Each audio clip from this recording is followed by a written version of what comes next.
Hello, everyone. Welcome back to another episode of KingQuest, which is basically my personal quest to read every single novel, book, adaptation, whatever associated with Stephen King.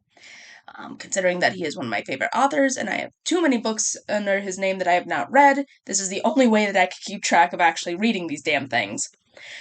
And now we're on episode 5, where I discuss Rage. Technically a book printed not by Stephen King, but by Richard Bachman. And one of the only books that he has that he pulled out of publication. So it's no longer being produced, published, printed out by anywhere. And yeah, it's hard to talk about this book without discussing the history around it. Because when I first heard of this book, I heard of this book as the only book that Stephen King pulled from production, pulled from publication. He refused to let it be published ever again. Considering that it was about a school shooting, and considering America itself and school shootings, which understandable. So I have not yet had a chance to even read this book before. My sister actually ended up, as a gift, found me one of those Bachman book collections off of thrift books, where it was like one of the original collection sets where it contained Rage inside of it, because they still print out the Bachman book collections just without Rage. They even in the omnibus versions, they still pull it out. So I was lucky that she got me a copy. I mean, it's a beat up piece of shit copy. Like, the cover's half torn and destroyed, but Ann Wilkes said that a torn copy is just a well loved book. So I can't fault the book for that. It did its job. And I don't know. I'm not gonna split hairs over what version, over what edition of the book that I have read with Rage. Like, I managed to find a copy, it's mine, so I'm reading it, even if it's tied to, 3 other books. I still read it. But, yeah, that's my personal history. So this is the very first time that I have read this book. And I only just known of it from, the cover of it, where the kid is just sitting on the desk cross-legged with the dead body of the teacher in front of it. Like, that's all I've seen about it. But actually looking into the quote-unquote history of it, it's more interesting than what it lets on. Like, obviously, there is, interest and temptation with the fact that it was pulled out of publication. Like, it's no longer in print. Like, you can still get it for free. There's PDF versions available, so it's not like the story is being systematically destroyed, which 100% appreciate for that. Like, gotta promote literacy in books of all shapes and sizes. It's just no longer being sold, specifically because, especially in the 80s and 90s, there were a lot of school shootings by high schoolers, specifically with a copy of Rage or referencing Rage and stuff to the events of their school shootings, and that's when he decided to pull the plug. There's a nice quote that I found on Wikipedia discussing the novel where he specifically said that he understands about Rage being too influential for troubled youth, and quote unquote, and he didn't want to have that as the inspiration to do more school shootings to inspire more people to kill, but at the same time, acknowledges and accepts and not approves, but believes that art, the creativity in artists, should not be censored in their emotions and beliefs, and should build and create on those subjects as well. Like, they shouldn't limit themselves to create in fear of the impact that it's going to do, which I think is a very mature handling of just of books and popularized ideas, especially the ones wasn't there the whole thing with Catcher in the Rye where some dude, the guy that read it, decided he wanted to kill John Lennon, and that's why he shot him? It was because he read Catcher in the Rye. Still don't know why, but people are gonna people. And I'm glad that he just accepts that you shouldn't limit to yourself and how you want to create for fear of the justifications. It just there's a Wikipedia article specifically listing like 5 to 8 different high school shootings specifically about referencing rage or using rage or dealing with like the same scenarios that rage was in. Like that kind of stuff is like, maybe not.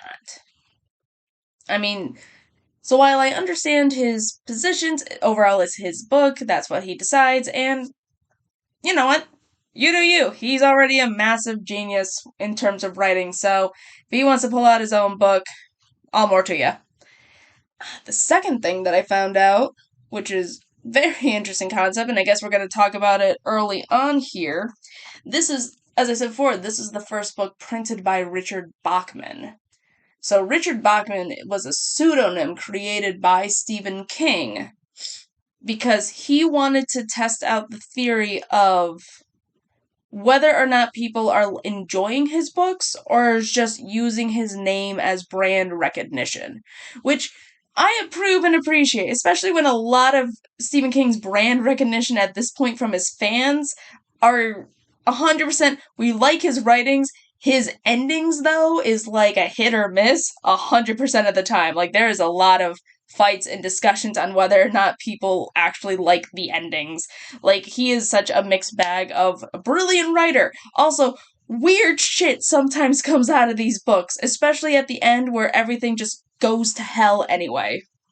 So, after which let's go back to his like writing criteria that he's had. He had Carrie, Salem's Lot, Stephen King, which if y'all had like watched my previous episodes, I've marked them as top tier books, like 2 A's and an S tier book.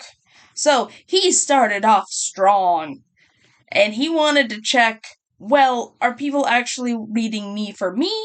Or are they just like, do they actually like my book? Or do they just like me as a person? Like brand recognition, brand name, what's the difference? Also, another thing that I appreciate about this when I looked it up, publishers only print out one book a year by an author because they don't want to oversaturate the market and like get people to be not as interested if they like overflood with a bunch of books. And Stephen King has way too many books under his belt to be like waiting around for a year for that. So he's like, please just take my book. Just take my book. And so he just created this new name so that way he could just keep writing more books to be published. I appreciate the hustle. He did not have to do that. He did not have to give himself like a pseudonym fake backstory, but he did because he just keeps writing and he keeps writing a lot and he just needs them out of the way. So, like, a lot of those books, the Richard Bachman books, a lot of those are going to be more dark, more cynical, more dystopian. Like, we have The Long Walk, which is going to be a movie coming out, which I'm super hyped for. We got, Blaze was noted as a, like, found discovery type of book. We got, The Running Man, which that's gonna be a fun movie when I watch that, but that's definitely more of like a dystopian thriller. And Thinner, which is the book that quote unquote outed Stephen King, like all of those have the same vibe of just like being depressing, dark, uh, not cynical. That's the word I was looking for. Like dark, cynical. There's no happy end. Even for a Stephen King book, there's no real happy end for any of those books. So it's so interesting that, like, after 3 books and a movie under his belt, he decided to just test run a, he wanted to see whether or not he was actually good early on in his career. He already knows after 3 books his name is already a brand name, and he's like, is this real? Is this real? I'm not entirely sure. So he created Rage as Richard Bachman. Um, and yeah, it's also because, again, I was looking it up just because I wanted to see if there was any one particular event that may have inspired Stephen King about it being a school shooting. Obviously, this is This is 70s school shooting, which is different than modern day school shooting, especially with like how many bullets are actually in guns, how kids can actually get access to guns at this point. So it's a lot more limited casualties, quote unquote, compared to the modern day, which is unfortunate to say. But there's a whole Wikipedia article just based on school shootings prior to 2000. That's insane. That is completely insane that people are able to like track through them and link the newspaper articles where they have been reported and who killed who and why and what happened. There's so many because I just jumped into the 70s to see what up. There's so many like close to being like once every month, every 2 months. Like, oh, this is so concerning. The fact that like we've dealt with this for as long as any of us can remember. It's definitely a generational thing.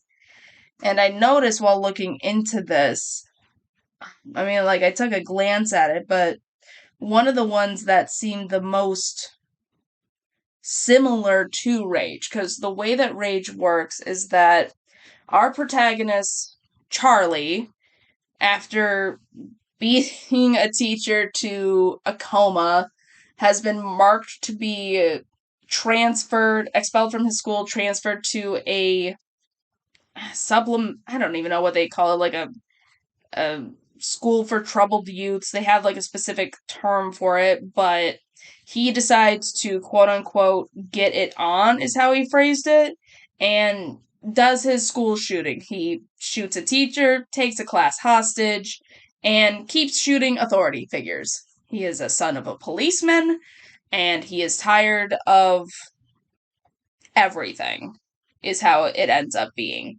And looking through this Wikipedia article, I found out that there is a school shooting in like 1974 where a 14-year-old kid who was a son of a police officer didn't want to be transferred to, they quoted as a social adjustment center, which I don't know what that is in the 70s. I don't really want to know. That doesn't sound right, but he didn't want to be transferred. He didn't want to deal with that, so he shot his principal and he shot other authority figures. So I don't know if that direct one was the inspiration for the setting, things like that. It's just very striking to me how similar they are. But that could also just be how similar school shootings are in terms of who's actually doing it, who's actually the target, how are they even getting the guns? Because if you're a son of a cop, you're definitely going to be able to get a gun a lot easier than most people. So there's that history, and just sort of reading through this with that kind of mentality of trying to figure out what's going on, what's the vibe.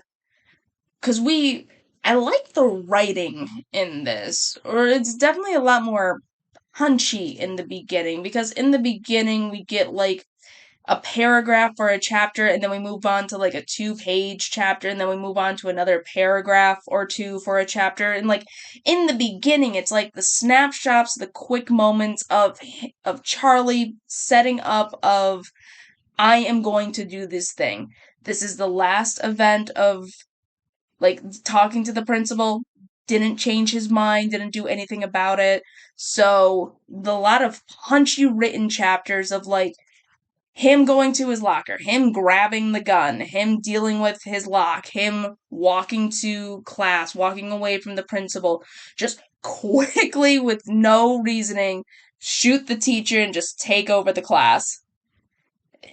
Like, and then as you keep reading it, the chapters start getting longer and longer because that is the moment where it's no longer in these like quick flashes of decision making. It's more in now we get to like monologues. Now we actually get to the character studies of all of these students that are stuck inside of this classroom with Charlie, which as I'm reading this, it's a very interesting setup because I saw this when I was like making my Stephen King list of like things that I want to touch on and grab, that they made Rage as a play. And I haven't read it, and I just saw that as a play, and I'm like, how the hell do you make this as a play?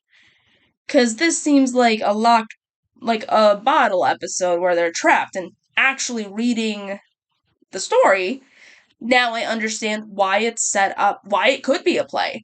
The whole setting of this is essentially a series of monologues by each of the different students. Each student, after just like being really chill and casual, which unfortunately, growing up in like my own high school and middle school stuff, dealing with school shooting threats, I could definitely see them being like really casual about shit. Like that was not that was not like far fetched to me. That unfortunate as is of just like being chill and talking to the guy who's also just chill as he just sits on the desk after shooting a teacher. Say what you will about my mentality after that, but that's just how it is. But each of these kids are talking about, honestly, they're just venting. They're using this as it builds and builds, using this as a way of just like venting out their own frustration and feelings of what they had dealt with or lived with or grown up with or bothered by, that they might not have been able to be pushed forward to let it out in its own right. How do I, like, one of the kids, Pigpen, after seeing his mom just frantically, like, dealing with the cops or whatever outside when the parents are told that they're being hostage, he goes off to say how his mom was basically a cheapsteak,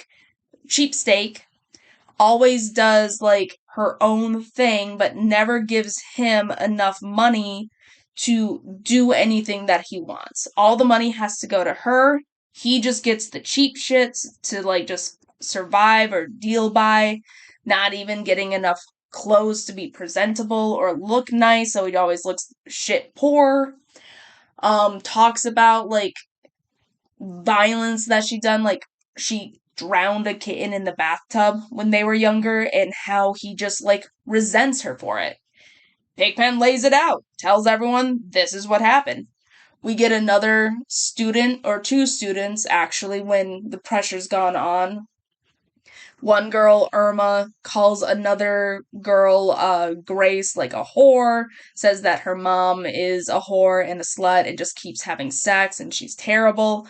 So they do what's natural, which is they just draw a circle, let people go into a fight, and just casually beat the shit out of each other.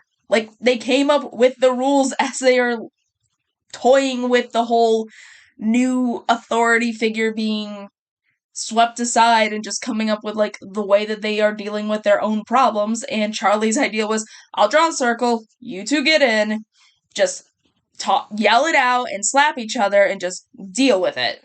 And they do. And once they are done, and Irma essentially, after getting slapped too many times, apologizes for it, Grace is alright. Grace is okay about it. She vented it out. She got her apology. She 100% confirms my mom has sex and I love her. Love that. Love that for her. Like, no matter what happens, she still loves her mom. And, like, she vented out her anger about being angry at Irma. Right? That was her rage. It's like having her mom hating her, like, having someone hating her mom, what she loves, and that got her angry. But once she vented out her anger in like this weird two people enter, one people leave pseudo scenario that they just came up with on the fly, she's done and she's cool. Like, she chats with Irma afterwards, just nice because all is forgiven.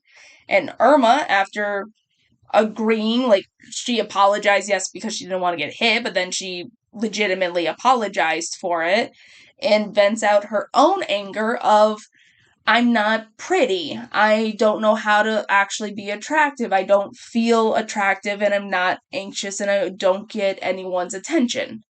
So after she vents out her anger, her frustrations about this, all the girls, or like a few of the girls, sort of like get her into the fold essentially to trade tips. Like they here's some ideas, like here's how we could help you get pretty. Maybe if you want to like go to this store, get some other clothes, like you don't have to do your hair all the time, but like you could use like hair clips and just like poof it up a little bit, like that kind of stuff. Girl talk. Like as soon as they vented out their anger, it's out in the open. They get accepted by their peers. And so as we see the story get pushed through, we see more and more of how these kids have been impacted by violence in their normal daily lives and have accepted that, but have also used this opportunity to talk about it, to vent it out. I mean, they're really casual of just having their teacher just get shot in the head about it, but eventually it just sort of like gets beyond the point where the standoff is between the cops and Charlie. Charlie is not doing anything to harm the rest of them, so they're just treating it like it's normal and waiting to leave eventually. And through that waiting, through talking, they are venting out their own anger that they have on their normal lives and dealing with like the casual violence. Charlie brings up a story about how he got the shit beaten out of him at a girl's birthday party. Then they talked about how that same bully ended up getting killed in a car wreck. That's stuff that you have to deal with growing up, is people get into accidents and die in high school. That's happened to me a few times in like my own high school and my own middle school, just like knowing people, knowing students and classmates that maybe they were friends with me, maybe not, maybe that I knew in passing, but knowing that they had died as we were growing up, that's a thing that happens. And so, like, that's something that we have to deal with. So I definitely see how this is the focus of this is not just the rage that Charlie has, because Charlie's rage is specifically on the violence that his dad inflicts on him and the belittlement that he gets from everyone else. His dad being part of the Marines. This is in the 70s, so if he's in the Marines, he probably fought in World War II. The anger that he has of his dad basically being a recruitment officer, so his quote unquote like tricking people into joining the Marines, like couples that are split apart because his dad convinced the guy to sign up for the Marines. His dad convincing dumb high schoolers that just graduated with nothing going on to come to the Marines. His dad convincing criminals that don't want to serve their time in sentence or probation or whatever go to the Marines or Navy or whatever the hell his dad is at. But then the first thing that we learned about his dad from Charlie in like a sort of like a sidebar of him thinking about his dad was this hunting trip where Charlie learns and he overhears his dad just casually talking about how if he ever finds his wife cheating on him, he'll slit her nose like as a punishment, like quote unquote Cherokee style. I don't know. I doubt that's an actual thing. It's probably some bullshit made up by the book's character, which is bullshit made up by Stephen King. But the fact that he would just casually agree that, oh, if she ever cheats on me, I'm gonna stab her. And that's the type of violence that Charlie has to deal with, that he has to grow up with knowing that. The violence that his dad hurts him ever since he was a child, when he was 4 years old, he got choked just for like breaking windows and like, kids shouldn't do that. Also, he's 4. He's not gonna like recognize why the hell he chooses to break things. He's a child. But his first reaction was to get choked. Like that's what his dad does because of the anger that he has. And so it just keeps building up where whenever he deals with his dad, he has to deal with the violence. I love how as like the book keeps going on, you hear stuff about his mom, how his mom has like also this very cold, passive aggressive rage that she has about getting people back when she's angry. So like Charlie's also dealing with the anger of his mom too, which leads him to upsetting scenarios and situations, but at the same time the longer that they were together in the marriage, the more they take like Valium, which when I looked it up from like other books and stuff at the time period, that was essentially used as like a nerve drug where you're very feeling nervous and anxious. You just take it as a pill to calm down and be light and floaty. So the stress of living in this marriage was getting to her to the point where she's just drugging herself in order to deal with it. So between that, between the violence that his parents are having on him, between like the belittlement of just not really necessarily dealing with, like, people are always shitting on him. His breaking point was the fact that his teacher was just belittling him in front of everyone in the class. And when you first read this book, you think that, like, oh, he's in the coma, he's doing surgery, he full-heartedly, like, beat the shit out of this teacher 100%. What actually happened, which it's still serious, but what actually happened was that Charlie had snapped while being belittled by his teacher in front of everyone, completely destroys the chalkboard. 100% just like nonstop, full sail, just goes on and beats the shit out of this chalkboard.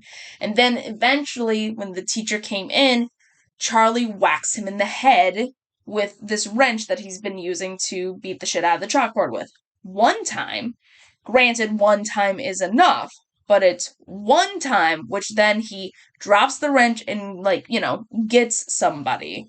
And that's where everything goes to the hospital, where people are getting talks about stuff, where he just, like, he snapped, he goes off, but he never felt like he had any help from school authorities. He definitely did not feel like he had any help from his own parents. His, like, last conversation that he had with his dad, real conversation, was his dad was going to beat the shit out of him for that. Charlie says, "No, you're not," and fights back. Specifically, there was a quote saying that uh, sons always remembers the violence that the fathers will inflict on them. Like, he remembered everything that his dad did. And while he can't fight against his dad, the version of his dad that beat him as a kid, he can fight against the current version of his dad now. And it got to the point where, even though his dad was saying stuff like, "Sorry, I need to, like, take you to the hospital, you're hurt," or whatever, as they kept fighting in this one scene, his dad eventually says, "You better stop it, otherwise I might just end up trying to kill you." Like, that's how his anger goes, is even if he thinks he loves his son, he will still fight to kill his son in his rage and anger of being attacked.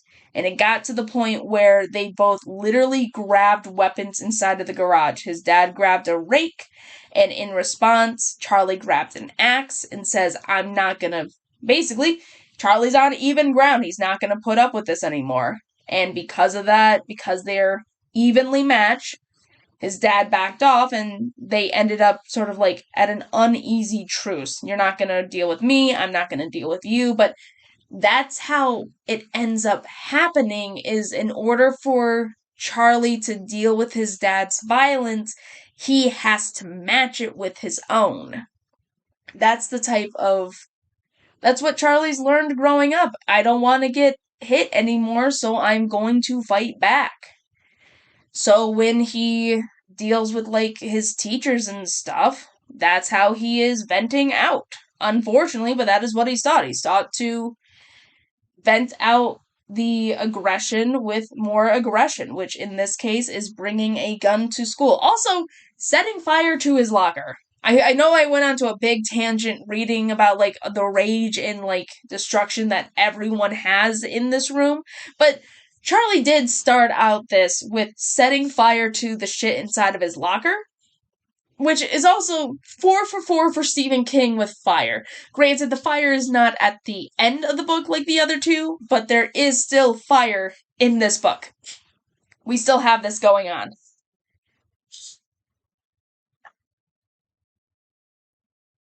Sorry, the fire caught me off guard, so I lost my train of thought dealing with this, but yeah, as we as we watch Charlie, honestly, since the very beginning of the book, and as it continues going on, really Charlie has only been fighting and shooting against authority figures, against teachers, principals, guidance counselors, and like he's fucking with them, sure, like just tricking them and messing with them because he doesn't want to be messed with.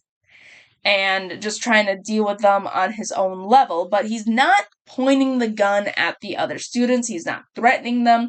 He's talking to them calmly because, like, he has no reason to.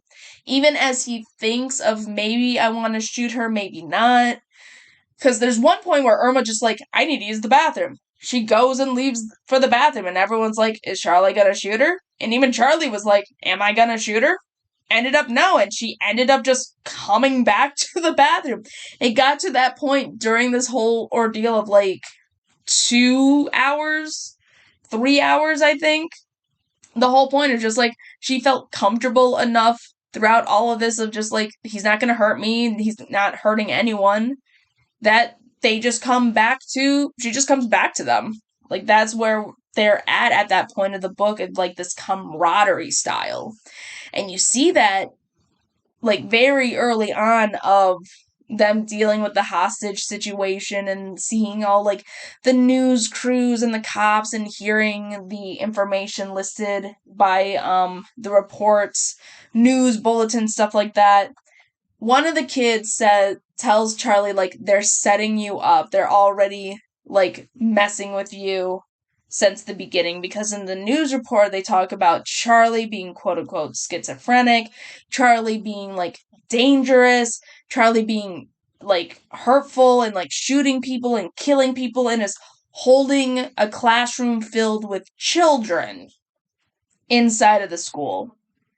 Like, that's what the kid, the teen, the 17-year-old is laughing about when he points that out to Charlie. They are all the same age. They have always been the same age because they're in the same class. And yet, Charlie is being flamed as like this evil doer, like shooter, killer guy, but everyone else is being showboated or like described in a way to automatically invoke empathy by stating that they are children, which, granted, that is most cases of what's going on, because not necessarily like a 17-year-old is really a child, but they're also still school, so like they're definitely like still learning and education and stuff. But they're also trying to paint a picture of this clear divide between Charlie is this, like, he is a separate entity, he is the bad guy, he is evil, he is completely different than everyone else in that classroom. From the outside's perspective, trying to get empathy of all these victims and victimized kids and stuff. Like, that is the divide. When in reality, as you continue to read through this book and see all the stories that every kid has of the casual nature of their own aggression, their own anger, the stuff that's being done to them, the stuff that they have seen, they are all more alike than what they realize. And as they tell these stories and like letting it out there, they are essentially accepting each other into the fold of, you are now part of the group. We've seen stories of them talking about like their casual sex life. The one time that well, let's talk about this. Before I get to the story with like Sandra, and like what she talked about her sex life and stuff. There's a character that we definitely need to talk about and deal with, and his name is Ted. Ted is described as like the all-American boy. He's on the student council. He's in the football team. He's athletic, he's witty, he's charming. His parents are a politician. He has eyes of a politician. He has the charisma. Everyone likes him, even if he's not in the football team. He never lost his ability to like be popular. Like, that is the persona and setup that Ted has since the beginning. And since the beginning, Charlie and Ted have sort of clocked each other as enemies. Because throughout all of this, Ted is the only one that is thinking that the rest of his classmates are insane because what the shit? This kid is psychotic. He just killed multiple adults. He killed our teacher. He killed another dude outside in the hallway. And he might kill us. Why is everyone so chill about this? So he is the one throughout all of this that has this gate, essentially. Like, throughout all this, he just keeps nettling and kneading, and, like, essentially, he wants to stop Charlie. He wants to stop him from, get him away from the gun. Try to shoot him. Try to, like, get him to stop shooting everyone, even though he hasn't shot anyone yet. At least, hasn't shot any of the other students yet. But the more that all of the other students have, like, vented out and talked about their own feelings and their own inadequacies and, like, just, like, let out their own rage and anger, Ted has not. Ted is the only one where that has been forcefully pulled from him, but unwillingly. We learned that the reason why Ted dropped out of being on the football team was because his mother was an alcoholic. His mother needed to go into, like, a rehab elsewhere, quote unquote, and that Ted needed to help out with the family during this time. And once that got pulled out and out in the open, eventually got to the point where Ted had exploded saying that he hates his mom. But instead of allowing those feelings to set in with everyone else, he immediately shuts off his rage and directs it at Charlie, saying that he wants to kill him. It becomes more venomous at that point, and that's where the divide continues to grow, is that Ted is not allowing his rage out. He is still trying to keep, like, his normal life normal, like, throughout all of this, more secure.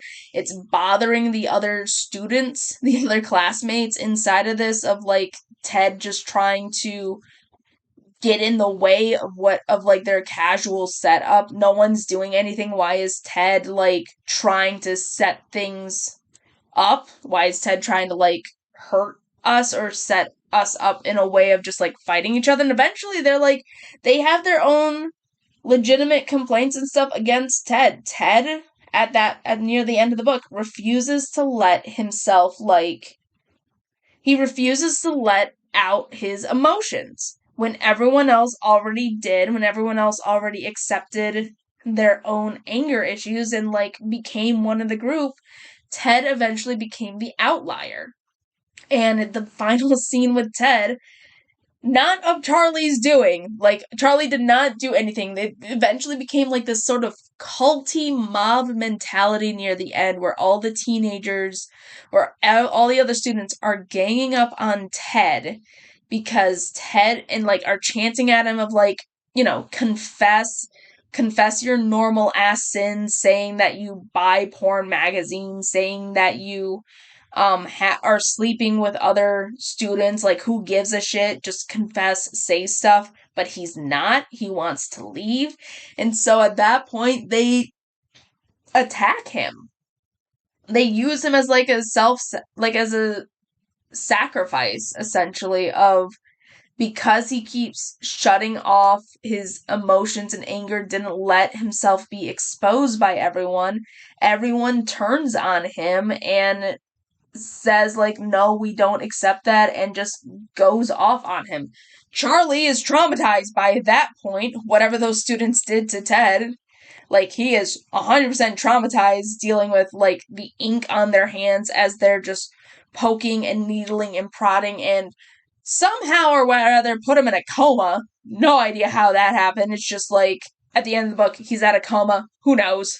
I don't even think Stephen King knows, but that's just where it is.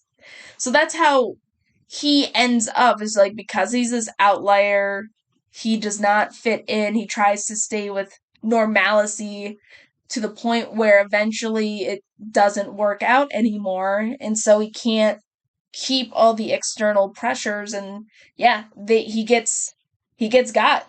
that's the end of Ted. I bringing back that point of like the sexual encounters. The only time Charlie points a gun at anyone, it was Ted, and the reason he tries to shoot Ted is because he learns that the girl that he has a crush on, Sandra, actually had sex with Ted. And the way that it's set up is that Ted took her on a couple of dates. Ted was being sweet, like going, but like Ted also has his own anger issues. On one of the dates, he beat the shit out of just like some random dude roller skating, like casually. The girl Sandra doesn't really mind about that. They just sees Ted beat the shit out of someone. Again, the violence that Ted denies and it isn't like saying anything about it. But Sandra goes off with Ted. They go into the back car and they have sex. And Sandra says that she felt nothing. She didn't understand why people care. She just didn't enjoy having sex with Ted. It was just lackluster. It made her feel nothing at all, emotion, expressionless. And Ted is just like, what the shit? And I just couldn't help but like hear that because she also continues going on saying, well, the second time that I go over there, I just randomly picked up a guy thinking that it was dangerous because, having sex with a stranger in the backseat of their car, I thought maybe I'm going to get kidnapped or murdered, and that got her excited. And so she actually started feeling things of like having sex to the point where neither of them even finished inside of each other. Like he cummed before he even got a chance to have sex with her, and she was like too high off of emotions to even understand. Like she actually felt alive, and Ted's just standing there in the back corner, just like, mouth agape, hearing all this shit of like, he's such a bad lay. I picked up a random hobo stranger, and he was a better partner than what Ted could ever be. Like all American, 100% straight A's, good, charming guy, terrible in bed. It just gets to me a little bit. And so we just like, yeah, we see everyone's personality, how they deal with violence, how violence is dealt onto them, and how how they've ended up bonding and being transformed and changed throughout all that. So it's a short book. It's only like about 170 pages or so, but it's a fascinating read. And as I was reading this, I'm not sure if anyone ever remembers doing this, but in like 10th grade, we read Lord of the Flies. And apparently it's a very common thing in like people's curriculums and like schools and stuff where you're reading Lord of the Flies, you do a thing where the teacher won't do any rules or say stuff or just like purposely try to show how students rapidly and naturally devolve into like society little gremlins of like anarchy and like disaster and things like that, like in Lord of the Flies. And looking into that and like, reading other people's experience, people are just sort of like highlighting, nah, that's a pretty flawed idea of like how it's implemented because one, teacher's always there, so they're still in a school setting system, which is inherently the authority is still around them. Two, the like it took months for this kids in the book itself to devolve into anarchy and savagery, which is like also the base on dealing with the British school system, how British deal with war and stuff, and like the generational trauma from that being inflicted upon the youth, and so they're just doing what they were literally taught to do. That sort of scenario, which is definitely different than just like a bunch of kids reading this book and not being privileged white British boys in a private school and about how they're just gonna suddenly break in society. But reading through that, I was sort of reading through Rage and I'm like, Rage is a better way of teaching and showing, I guess, like a change in authority that they are trying to set up and show in Lord of the Flies. The issue with Lord of the Flies is that it is trying to talk specifically, it is specifically talking about a certain type of person, like private elite British um boys in like private schooling. It's about that mentality, which does not necessarily apply to all of everyone, does not apply to like a criticism of humanity itself. And so when you're reading it in class, doesn't really necessarily work in a classroom environment. But with Rage, what Charlie does in this book is, it isn't that the teacher is gone, because if a teacher just leaves the room, you're always going to assume she's going to come back. The teacher's just going to come back. The authority figure might be temporarily out, but the authority structure itself is still there. But when Charlie comes into the classroom and shoots the teacher, that's when the game has changed. Because the authority figure is not gone, it's dead. Charlie and the gun itself became the authority, and while Charlie chooses not to wield that authority against the students, sort of like does half-ass suggestions of, oh, you have anger issues, you got anger issues, why don't you just stand in the circle and like slap it out until you feel better, or apologize, whichever one.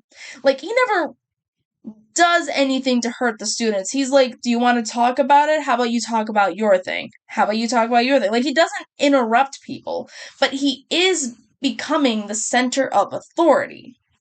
And because of that, I think that Rage is a good explanation of like the transfer of authority and like the quote unquote downfall a lot better than what they were doing with Lord of the Flies. Just something like specifically how they were teaching Lord of the Flies.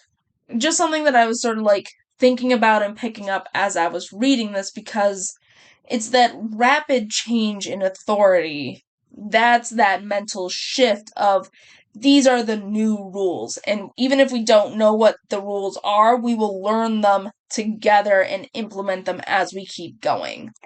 That's why people weren't as that's why most people were pretty chill, because they were just like accepting the rules that Charlie suggested. Charlie wasn't doing anything. Charlie was just talking. We'll just listen to Charlie and just chat about it, whichever we do. Like, he became the authority figure once he had the gun. And through that, any other authority figures that tried to address him over the intercom or microphone, he fought back with violence, either in his words or in his actions with his gun, like just shooting bullets in the other windows. So I just thought that was very interesting to read about. So I think that's about it for my feelings here on Rage. I guess now it's time for me to figure out where I want to stick this book.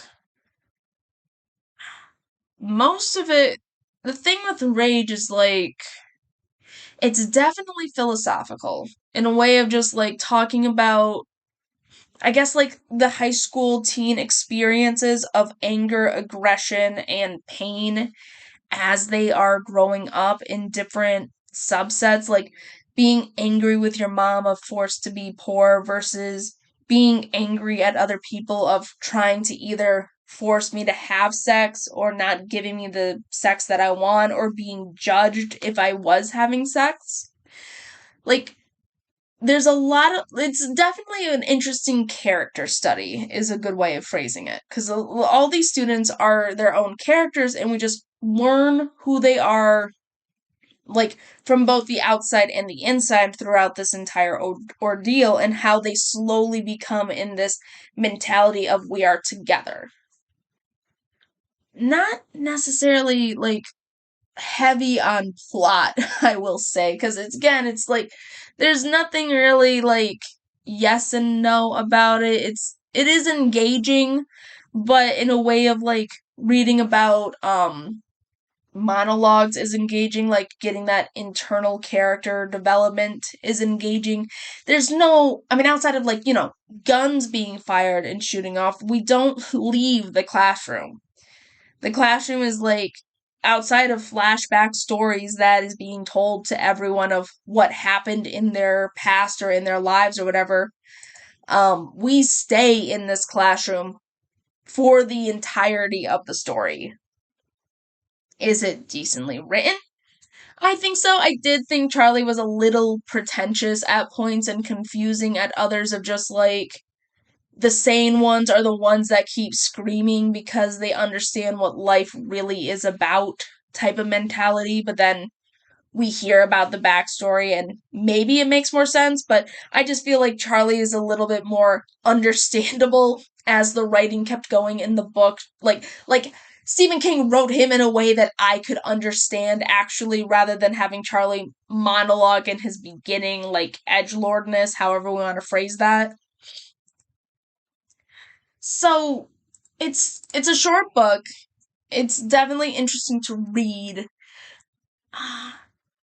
I feel like this book would be something that can be that maybe could be touched on, spoken about potentially in like schools if it's taught right appropriately, or at the very least college if it's taught right appropriately. But I could definitely see why they wouldn't, for obvious reasons.